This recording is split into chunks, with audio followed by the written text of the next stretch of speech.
在火车上睡觉的我被拉进一个群，群里发了10几条关于这辆列车的禁忌与规则。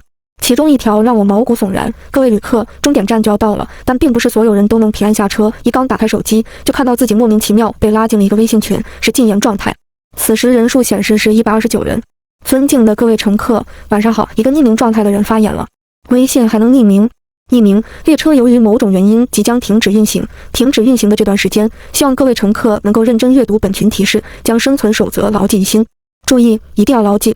1. 本次列车停在气温极其寒冷的郊外，请隔好棉被，不要让手脚，包括头部探出棉被范围，外面很冷，很危险。列车将在凌晨3点重启，供应暖气。注意，3点之前，请尽量睡觉，不要出声，可以装睡。2. 本次列车提供免费的餐饮服务，面包、鸡蛋、矿泉水都是免费发放，请在穿蓝色制服的乘务员手中领取食物，请不要在身穿红色制服的乘务员手中购买食物。注意，我们只提供面包、鸡蛋、矿泉水，绝对没有其他的食品。注意，本次列车没有红色制服乘务员。注意，如果看见红色制服的乘务员，请不要和他说话，尽量闭上眼睛装睡。注意，请不要和红色制服乘务员对视，否则自求多福。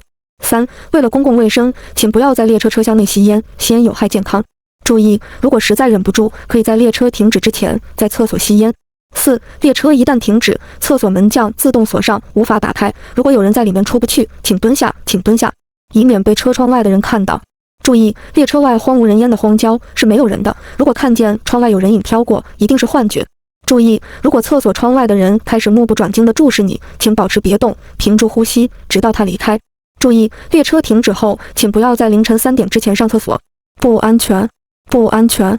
提示：距离列车停止还有25分钟，要上厕所的上厕所，想抽烟的抽烟。靠，有病吧？哪个神经病？故弄玄虚。车厢里一阵谩骂，可下一秒，空气瞬间凝固般的安静了。良久，不对劲，谁拉我进群的？哥们儿，你也进了这个群吗？真奇怪，没有共同好友，谁能一次性把这么多人拉进一个微信群？睡在我对面铺位的哥们儿戴着耳机，轻轻问我：兄弟，你也在群里？我点点头，没说话。人群刚刚嘈杂没多久，列车广播突然响起甜美的女声：各位乘客注意，各位乘客请注意，现在是2023年8月20号凌晨1点整。由于列车下一站爆发未知病毒，正在进行消毒工作，本次 K104号列车即将紧急停车，请各位乘客不要慌张，安静待在车内，即将停车。我立刻联想到了手机里的信息，脑子嗡嗡响，如同一阵电击，感觉头皮发麻。群里的信息是真的，有不好的事情将发生。车厢沉默了，压抑的空气沉闷极了。我跳下床，赶在所有人前去上厕所，刚冲进去，就发现身后好几道人影冲下床。幸好我脑子转得快，不然都排队了。心里紧张之下，上厕所尿到了手指上，本就恐慌，心情压抑之下爆了句粗口：操！垃圾火车！我刚要转身洗手，突然产生一种强烈的感觉，有一双眼睛在注视我，来自车窗外。那种感觉很强烈，就像是被猎食的秃鹫闹闹盯住一样，背脊一寒。咕噜！我猛地咽了一口口水。别自己吓唬自己，要相信科学。但人就是这种生物，越是危险，越是好奇。我控制不住自己，慢慢转身看向窗外。即使有所准备，我仍然瞬间被吓了一跳。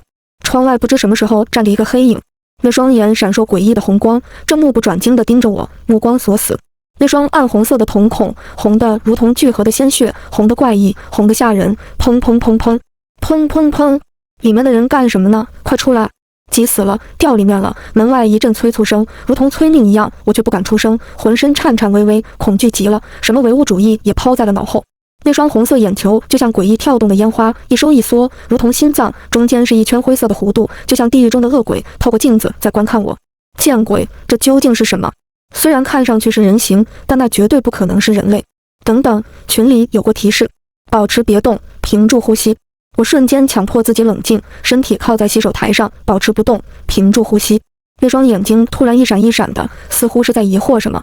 但我本身不擅长运动，肺活量不大，而且刚刚受到惊吓，呼吸节奏紊乱，根本坚持不了屏住呼吸多久，只能祈祷他快点离开，快点离开，快点离开。是幻觉，是幻觉，是幻觉。10秒、20秒、30秒、1分钟，就在我脸长得通红，感觉肺要爆炸时，那道黑影瞬间就消失不见，就好像他从来没有出现过一样。呼呼呼！我沉闷急促的大口呼吸，双腿发软，劫后余生一般靠在洗手台上，喘得肺像在拉风箱。突然，砰的一声巨响，我吓得差点摔倒。里面的掉进去了吧？准备在里面过年呢！快出来！外面又传来不耐烦的催促。我也顾不得手上沾了尿液，赶紧冲出了厕所，心有余悸，后怕到了极点。门外正是睡在我对铺的哥们儿，骂骂咧咧地瞪着我，捏着耳机挤进了厕所，刷刷。幸好厕所外面还有一个洗手池，我打开水龙头，冲刷着手指，脑子里还在回想刚刚的一幕。洗手台的镜子中，我的表情仿佛失控，面部肌肉一直抽搐，暗红色的眼睛，高过常人的身体，漆黑的影子，那绝对不是人，绝不是人类。我洗了把脸，掏出一根烟，刚要点燃，打火机却卡住了，几下打不出火。啪啪啪啊！突然，厕所里发出一声惊恐的尖叫，转瞬又变得凄厉。我手一抖，打火机吓得掉进水池，随即是疯狂地拍门声、撞击声，砰砰砰，砰砰砰砰！救命！突！咔咔咔咔咔咔啊！突然之间，一切都停止了。空气里沉默了很久，厕所外所有人瞪大双眼，屏住呼吸，默不作声。没人知道里面究竟发生了什么。不久，厕所门突然从里面自动打开，诡异的是，门是自己从里面开启的，而里面只有哗啦啦的冲水声和一阵阵刺鼻的腥臭。人呢？谁开的门？里面空无一人。排队上厕所的人目光齐刷刷看着里面，尿意被吓得更加急剧，可没有一个人敢进去。只有我猜想到里面刚刚发生了什么，一定是那道黑影出现了。根据猜测，只要是上厕所的人都会遇到他，如果按照群里的信息来做，才有可能避免危险。想到这里，我后背冷汗直流，同时劫后余生的庆幸手里的香烟掉在水池里，也没反应过来，现在可不是抽烟的时候。我看了看时间，广播通知下来时是凌晨1点，现在已经是1点20分，得赶紧进被窝，得赶紧进被窝。我脑海里想着，立刻飞奔回了我的 A12号床铺，衣服都来不及脱，直接掀开被子钻了进去。时间过了很久，对面床铺的哥们儿一直没有回来，他的背包孤零零地躺在床上，我意识到他是被某种力量给带走了，凶多吉少。这时，微信群里再次发来一条匿名短信，匿名：马上就要停车了，各位卧铺票的乘客，本人刚刚的提示仅限于卧铺车厢，不限于软座、硬座车厢。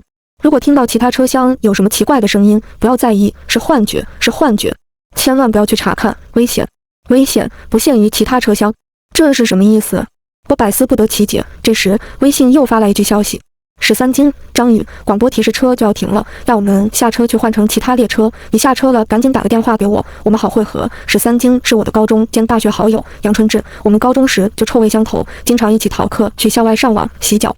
因为他有一次拉肚子，他说拉了有整整3斤，所以得名13金。别问我他是怎么知道自己拉了3斤屎的，不想说。这次我们是约好的一块去旅行，现在是回家途中。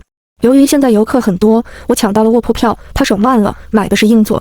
可杨春志发来的消息和群里的提示相悖，不对劲，不对劲！列车员要求硬座车厢的人下车换乘，可是为什么我们卧铺车厢没有收到通知？而且这荒郊野外的，又没有列车站台，怎么可能会有列车换乘？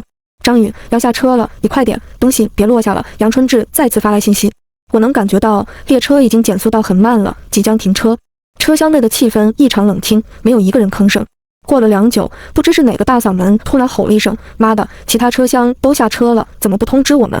这破车老子是1分钟也不想待了，然后就听到一阵收拾东西窸窸窣窣的声音，好像是带着东西离开了。嗨嗨，那个人好像下车了，要不我们也一块下去吧？蠢货，想死别拉着我们垫背。火车里面都不安全，外面能没事？交谈声在列车停止的瞬间戛然而止。这一刻，所有人都好像约好一样，不约而同的闭声。按照群提示，现在必须睡觉。我轻轻掀开被子一角，果然看到窗外无数身影下了车，一排排站在荒野中。时间不知不觉已经来到1点30多，是那条匿名信息中提示的睡觉时间。我心里预感不妙，立刻给杨春志发去信息：3金，你下车了吗？3金，千万不要下车，千万不要下车。可我没有收到回复。我焦急万分，立刻开启静音，给杨春志打去电话，头蒙在被子里，呼吸急促，闷得满头大汗。过了约30秒，电话被拒接。怎么不接电话？杨春志从来不会挂我电话。我正疑惑时，突然收到他发来的照片，照片上只有漆黑一片的荒野，其他的什么都没有。张宇，出怪事了，火车不见了。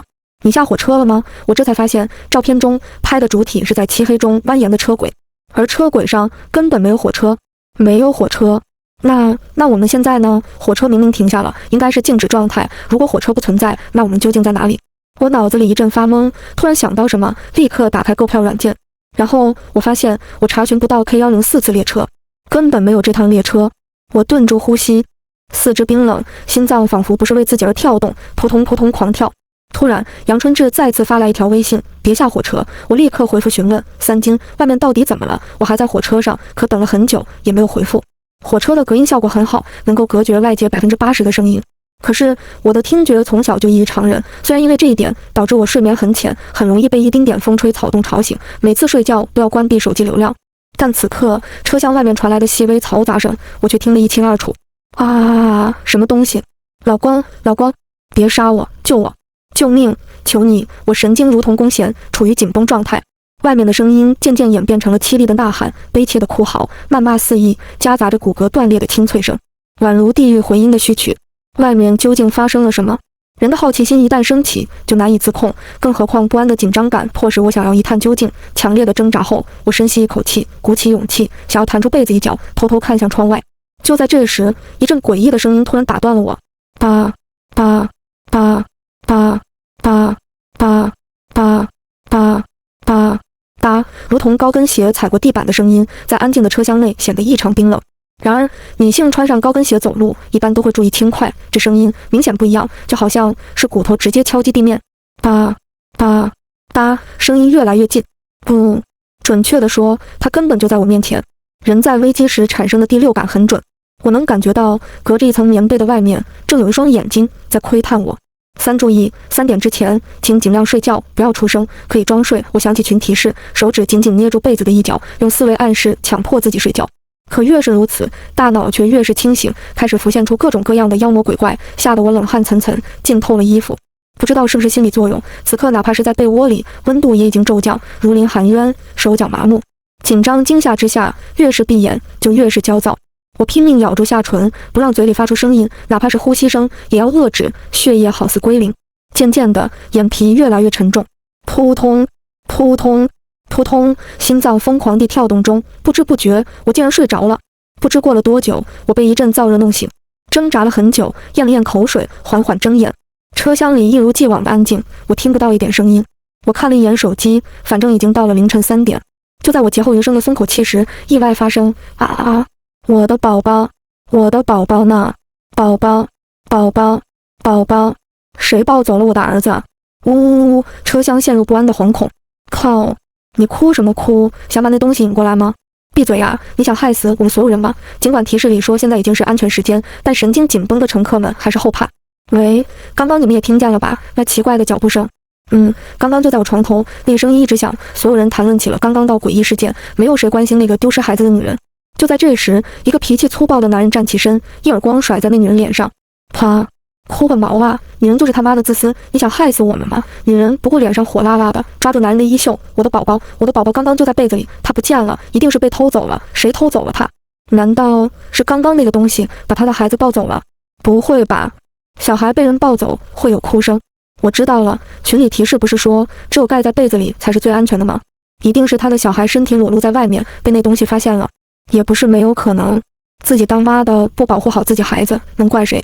就是现在别害我们！女人精神几近崩溃，指甲抓着长发，疯疯癫癫地说：“不是的，我明明给宝宝盖好了的，我盖好了的。”她撕扯着头发，跳下床铺，一间床铺一间床铺的寻找。就在这时，所有人的微信不约而同的滴滴滴收到了信息。匿名，各位注意，列车即将到达下一站，请一定要认真阅读本次提示，牢记于心。1. 上车的乘客很危险，他们和你们不一样，请千万牢记，不要和他们有任何接触。2. 列车乘务员提供的面包、粥、鸡蛋、水是不收费的，本次列车不提供其他食物，不提供其他食物。3. 后上车的乘客会啃食奇怪的食物，那是土特产，千万不要嫌弃抱怨他们的食物味道刺鼻，会激怒他们的。4. 不要吃他们给你的食物，如果他们给你食物，请接下，但不要吃，也不要被食物的外形吓到。5. 他们中可能有着与你们熟人一模一样的面孔和特征，记住，这是错觉，错觉，他们和你们并不熟悉。6. 一层床铺的乘客注意，不要看向床铺下面，床下发出奇怪的声音是很正常的事情，不要在意，睡觉就行。7. 不要吃卤煮，注意，本次列车根本没有卤煮食物。这时，一个推着小车的声音响起：“宵夜，宵夜，免费的宵夜，免费的宵夜了，想吃的可以随便吃。我现在全然没有胃口。”但推车的乘务员路过时，我还是提起语气：“麻烦给我一个面包，一瓶水，有备无患。毕竟下一次食物不知道还有多久。”拿到面包后，我放到枕头旁边。这时，车速渐渐放慢，窗外出现一个站台，可列车广播根本没有提示到站。我看到那站台上有排队等着上车的人。忽然，我扫了一眼手机屏幕，注意到群里那个匿名的信息，居然在这时候撤回了。为什么要撤回？不是提示吗？几秒钟后，匿名者又发出一条信息：各位旅客朋友们请注意，有狼混入了羊群，有狼混入了羊群。我没来得及看信息，一道晃眼的白光刺得我睁不开眼。一个中年男人照着手机电筒敲了敲我的床铺，哥们儿，我是 A15铺的，要不要一起去抽根烟？我被光亮晃得眼晕，适应几秒后，看见他的眼神顿了顿，明显有些焦虑不安，或许是吓到了。这人应该是孤身一人，不然也不会选择找同样是一个人的我陪他。我也有些心有余悸，漆黑一片的走廊并没有安全感，摇摇头说：“要不你叫别人吧，我不抽烟。”好的，不好意思，打扰了。我们同时歉意地点点头，彼此心照不宣的不去提起车厢里诡异的气氛。男人最后还是选择独自一人朝着厕所方向走去，消瘦的背影被黑暗吞噬，手机的灯光最后只剩一丁点亮。我突然想起群提示：不要抽烟，不要抽烟。但现在已经过了3点，应该已经不会有事了吧？这时车厢一阵顿挫感，火车彻底停了。我看向外面的站台，无数穿梭的身影在站台上奔走匆忙，打电话、搬行李，嘈杂中带着烟火气，仿佛之前发生的一切都只是一场真实的梦境。但一个声音提醒我，绝不是梦。孩子，谁看到了我的孩子？宝贝，别怕，妈妈来了。寻找孩子的女人神情已经几乎癫狂，在车道里走来走去。诡异的是，在这一站上车的旅客就像看不见她一样，对这个风言风语的女人视若无睹，自顾自地寻找铺位。车厢里没有开灯，他们却不需要光。不知是不是错觉，恍惚间，我总能看到他们的眼睛瞳孔中涣散着若有若无的暗红色光亮。这样的眼睛，我好像在哪里见过。扑通，一个人将行李扔在了我对铺，是一个裹着厚厚外套的男人。之前对铺的人在厕所失踪，但行李明明还在，刚刚没注意，那个行李包不知什么时候不见了，床铺也被整理得整整齐齐。男人裹着厚厚的衣服，将下半身塞进被子里，不知怎地，他给我的感觉异常不对劲。这就像是自然界里斑马对狮子猎狗一样，具有天生的危机感。咔咔咔，他抱着某个东西啃食，嘴巴咀嚼出清脆的声音。见我的眼神盯着他不放，男人突然掀开被子朝我走来，我心脏紧张的砰砰跳，呼吸静止，恐惧如野草在胸腔疯长蔓延。他要干什么？斯，你也饿了吗？塑料包装袋塞入手掌，触感冰凉，就像打针时医生用棉签帮你消毒的感觉。我请你吃鸡爪，你不要一直看着我了。男人发出笑声，表情却冰冷麻木。说完就回到了自己的床上，接着吃东西，胃口好到爆。呼，我松了口气，原来是自己瞎想。看来他完全不知道上了这趟火车意味着什么。我看向手里的塑料包装袋，下一刻秒，我的身体瞬间冰冷僵硬，吓得差点把东西扔了出去。但我记得群提示里的一条，上车的顾客给你食物，可以不吃，但必须接受。我强忍恐惧，将手中跟我手掌一样大5根爪子的鸡爪收下，塞进枕头里。你怎么不吃啊？男人扭过头来，疑惑地问我。同时，我看到他眼里的红光在跳跃。嗨，那个，我暂时不饿，待会儿饿了再吃。哦，这样啊。男人擦了擦手，埋进被子里睡觉。我屏住呼吸，确认他睡着后，才敢擦了擦手心里的汗。可以确认了，对铺的家伙根本不是人，他吃的根本不是鸡爪，而是人手。想到这里，我整个身子埋进了被子里，不敢睡觉，浑身紧绷。怎么办？现在上车的他们显然有很多。逃走不现实，已经重新发车了，只能继续稳住他们。我打开手机，看到了最新的消息。匿名：各位旅客朋友们请注意，有狼混入了羊群，有狼混入了羊群，狼混入羊群。人是两脚羊，什么是狼？吃羊的就是狼。这时群里的禁言功能关闭了，立即就有人匿名者问：大哥，俺们现在该怎么办？俺隔壁几个床上的老乡去抽烟，一直就没回来，结果现在有人上车睡在了他们的床上，可是俺们根本还没到下车的站啊。你为什么要匿名？你为什么知道这么多提示？难道你和他们是一伙的？还是说你就是主谋？无数条信息淹没了之前的那条提示，无数关键问题问出，匿名者却只答复了4个字：匿名者，请相信我。随即便再也没有后话了。我也点击匿名者的头像艾特他，问出了心里最想知道答案的问题：我该怎么做才能安全离开这趟火车？匿名者，不要相信任何人，包括我，到达终点站下车离开就能安全。我脑子一懵，这人不是刚刚才说请相信我吗？匿名者又说，过了凌晨5点，我就不再是我，请不要相信我。我还想问为什么，对铺的男人突然冷冷地问我，你吃鸡爪了吗？嗨，我还不饿。哦，记得吃。我敷衍几句，群里却炸来了锅。匿名者，我的朋友去上厕所，已经半个小时没回来了，打电话显示对方已关机，怎么回事？匿名者，我和我女朋友去上厕所，她突然在厕所里尖叫，然后就消失了。匿名者，我看见窗外有黑色的人影，不是人影，那不是人。匿名者，这些新上车的人，他们的眼睛会发红光。他还给了我一包猪蹄，可那分明是人的脚。他催我吃下去，我该怎么办？我咽了咽口水，最后一个问的人遇到了和我一样的问题，可是匿名者再也没有一句答复，仿佛消失了一样。这时我注意到群人数已经从之前的129人锐减到72人，其他人是退群了，还是……几分钟后，小推车的声音再次缓缓靠近。夜宵，卖夜宵了，全是本地的特色风味小吃，隔着被子我都能闻到一股刺激的味道，就像人血。都有什么小吃？对铺的男人问。先生，我们只有卤煮，都是精选上等的食材，口味独特。好，就给我卤煮，我就吃这个。好奇心勾使我偷偷轻轻掀开被子一角，只看到一个身穿红色乘务员制服的女人端着一个红色塑料碗，而那碗里的是一层红的诡异的汤汁，汤汁里淌着惨白的泡得发胀的肉片，汤红似血，肉白似血，散发着刺鼻的浓浓腥味儿。我顿感惊悚，终于反应过来，群提示说过车上是没有红色制服的乘务员的，而且车上也没有卖卤煮的。对铺的男人突然问我，朋友吃卤煮吗？食堂刚出锅的，热乎着呢。他居然能看到我露出被子缝的眼睛。我迅速调整呼吸，稳定情绪，不让自己的声音表现出惊恐。不用了，我还不饿。鸡爪吃了吗？还没。哦，男人不再说话，端起纸碗，喝了一口汤汁，红红的汤液从他的嘴角溢出，滴在雪白的床单上，格外刺眼。再夹起一块厚厚的白色肉片，塞入口中，大快朵颐。我缩回被子里，听着他的咀嚼声，闭上眼睛，压抑自己的恐惧。只有人肉，才没有毛发。凌晨5点，终于到了。群里再次响起提示音。匿名者，各位旅客朋友，本次 K104 列车即将抵达终点站，请认真阅读本群提示，方便结束您的旅途。1. 本次列车提供美味的卤煮，是特色小吃，各位旅客朋友可以放心购买品尝。注意，列车从来都不提供免费食物，免费食物来历不明，请切莫受骗，当心食物中毒。注意，卤煮是很美味的，请一定尝试。2. 本次列车的乘务员都是身穿红色制服的，红色制服是列车乘务员的规定制服色，你可以相信他们。注意，遇到任何困难可以呼叫乘务员，每节车厢的乘务员就在车厢连接处的乘务房间里。注意，我们的乘务员都是身穿红色制服的。注意，本次列车没有蓝色制服乘务员。注意，不要相信蓝色制服的乘务员，他们都是精神病人。3. 抵达终点站前，请一定保持公共卫生，抽烟请到厕所或者车厢连接处的吸烟隔间里。4. 所有旅客都要相互信任，营造和谐环境。这条提示几乎和之前2条完全相悖，但匿名者1个小时前说过，5点过后他就不再是他，不要再相信他。难道匿名者出了问题？那现在我必须和群提示里的做法相反着来吗？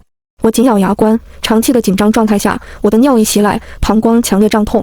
忍了几分钟，我还是夹着腿，穿上鞋奔向厕所。手机电筒被我打开到最大，漆黑的车厢里一片寂静，就像是闯入了荒无人烟的荒山野岭。心里不断祈祷，千万别碰上什么古怪的东西。咔嚓，推开厕所门，里面灯光白灼，空无一物。我深吸一口气，开始解决生理问题。嘻嘻，刚系上裤子，被窥视的强烈感再次袭来。转过脸，心里一惊，那道黑影又出现了。要是我早就做好心理准备，可还是因为恐惧，差点叫出声。因为此时的黑影不单单是他一个，还有无数颗密密麻麻的头颅凑在一起，双眼泛白的和他一起死死盯着我。其中一个就是我的死党，是3斤阳春志。我差点被吓得魂飞魄散。这些人头难道是那些下车的人？不好的想法涌上心头，同时也是深深的无力和悲伤。朋友死了，而我只能捂着口鼻，用手死死捂住呼吸，坐在地上害怕的苟且偷生，无能为力。黑影的猩红眸子不断跳跃，闪烁灰色的光环，如同心脏，保持有节奏规律的跳动。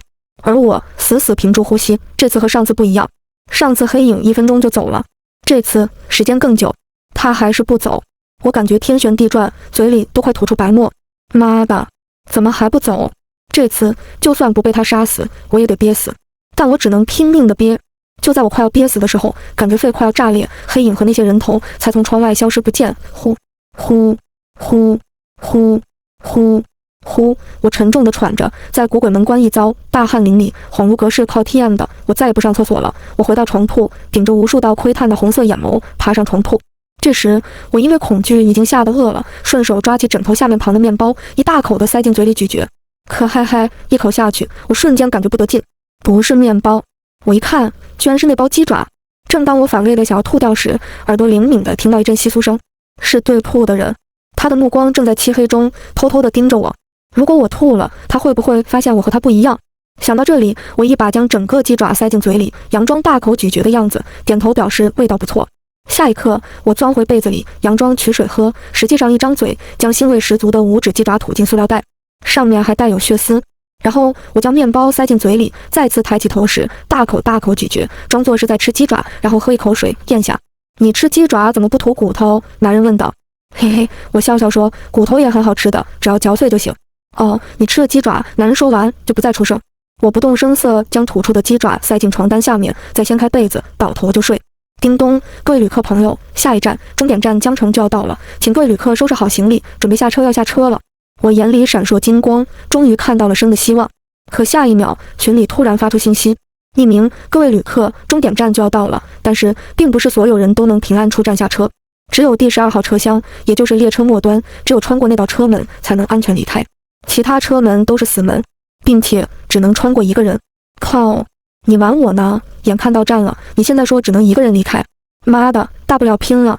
我是无神论者，没有科学依据，都是在装神弄鬼。所有人都在@匿名者疯狂谩骂，我却暗自庆幸，幸好我就在12号车厢。可是竞争者也不少，怎么办？怎样才能在其他人之前抵达车门？我是必须要活下去的，我可不想英年早逝。突然，我脑子里一阵剧痛，不对，我感觉到了不对劲。匿名者他在说谎。5点之后，他就不是他了。半个小时后，12号车厢里挤了无数人，都是从前面车厢里过来抢道的，个个目露凶相，志在必得。